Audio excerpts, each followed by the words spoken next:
Hi, I'm Norman from Get Set Up. When you pay your bills, do you still write paper checks? When you have bank transactions, do you have to find a time that the bank is open and wait online to make a deposit or make a withdrawal? Well, as I'm sure you've known from others around you, there are new ways to pay bills and to bank online. And maybe you're still uncomfortable with some of these options and you just like a little support in coming over to some of these newer ways of doing things.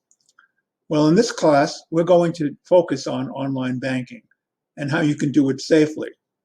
We're going to look at some online banking tools. We're also going to consider how you can send money to other people electronically, how you can receive money from other people, and even how to deposit checks without going to the bank.